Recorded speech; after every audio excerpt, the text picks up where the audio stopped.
Hello everyone. So today we are going to study the poem A Thing of Beauty written by John Keats. So let's start without any delay. This poem is an excerpt from Endymion, a poetic romance.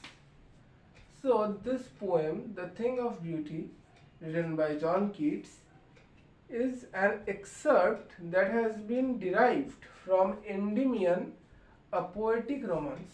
This is the actual source and this is just a part of the source. It is all about the beauty of nature and poet's description of the scene. So this poem is all about the beauty of the nature, that is the natural scenic beauty, and about how the poet describes the same. In the beginning, the poet talks about the permanency of beauty. So, in the beginning of the poem, that is when the poem starts, the poet talks about the permanency of beauty. That is, he says that beauty is permanent. That is, it is a source of eternal joy. So, it gives eternal joy to human beings. A thing of beauty helps us to be happy despite the lack of noble qualities, malice, and disappointment. So, what a thing of beauty does? It helps us to be happy in our life. Though there are various problems such as the lack of noble qualities such as mercy, and except that some other bad qualities like malice and disappointment. So, the poet lists some such things of beauty like sun, moon, trees, daffodils, streams of water, and green forests that are all eternal sources of pleasure. So, in the poem, the poet John Keats lists some such things of beauty, that is, the sun, the moon, the trees, old and young all. The daffodils are small yellow flowers that look extremely beautiful. Streams of water, that is clear rills. It has been described as rills in your book, that is the NCERT. And green forests, that is the greenery around him. That are all eternal sources of pleasure.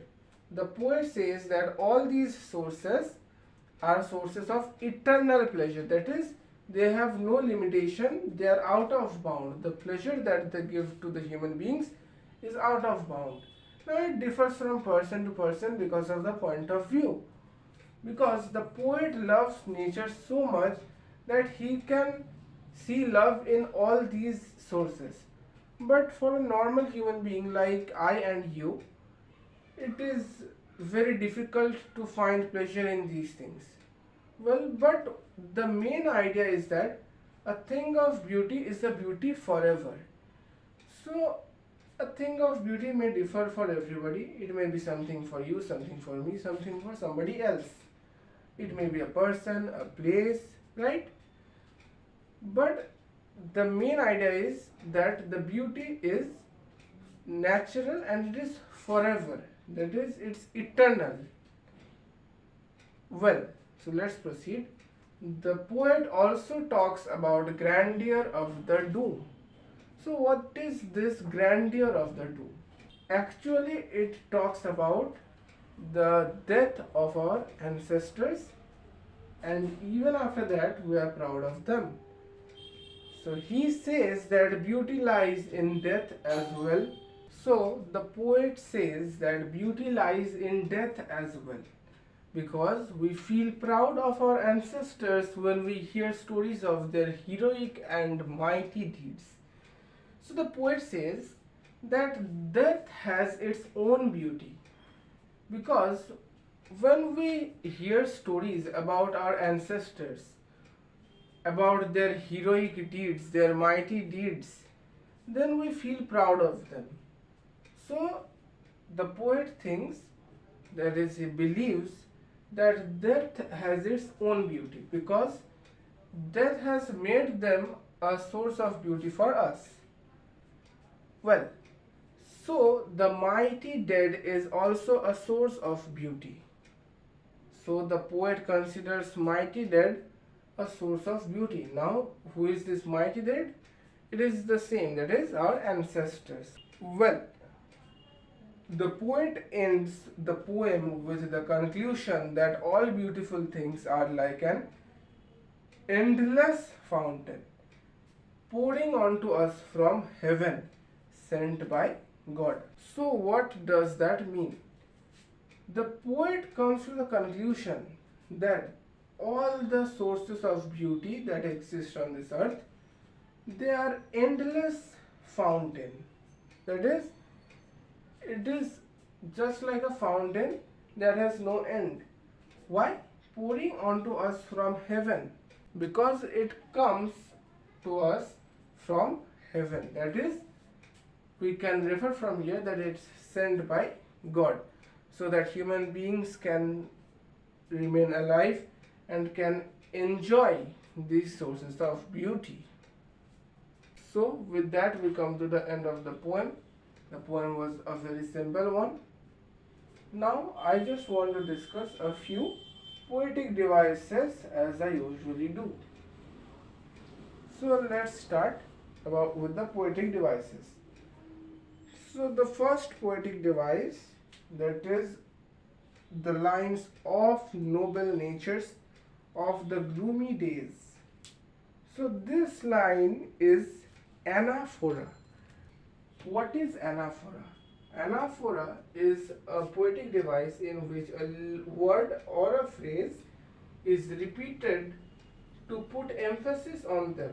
In the poem, A Thing of Beauty, it is used in the line of noble natures of the gloomy days to indicate the trials and tribulations faced by men. Well, so let's come to the next device, that is in the line sprouting a shady boon. So this is actually alliteration. Now why is it so? Because S sprouting and S from shady, both the words start with S and both are consonant letters, and repetition of consonant letters is, we know, alliteration. Well, another thing that I want to say to you is that trees old and young, it describes antithesis. Now what is antithesis? The words old and young, these two are opposite words but used almost together. That is why it is known as antithesis. And another one in the line, some shape of beauty moves away the pall. So in this line, the personification is the poetic device that is used. Now why personification? Because it is written some shape of beauty, and as we all know, beauty has no shape, right? But shape is a human quality that has been given to the beauty. That's why we can say it's personification. And yes, last but not the least, the poetic device is oxymoron, where in the line we have imagined for the mighty dead. So here mighty dead is actually oxymoron, because mighty and dead are almost two contrasting words that have been used together. That's why it's oxymoron. So with that we come to the end of the poem, and yes, it was a very easy one. So if you want to take a practical lesson from this, you can take that spending time in nature is always beneficial, both for your mind and for your health. So thank you all, and see you in the next video. Till then, keep studying and all the best.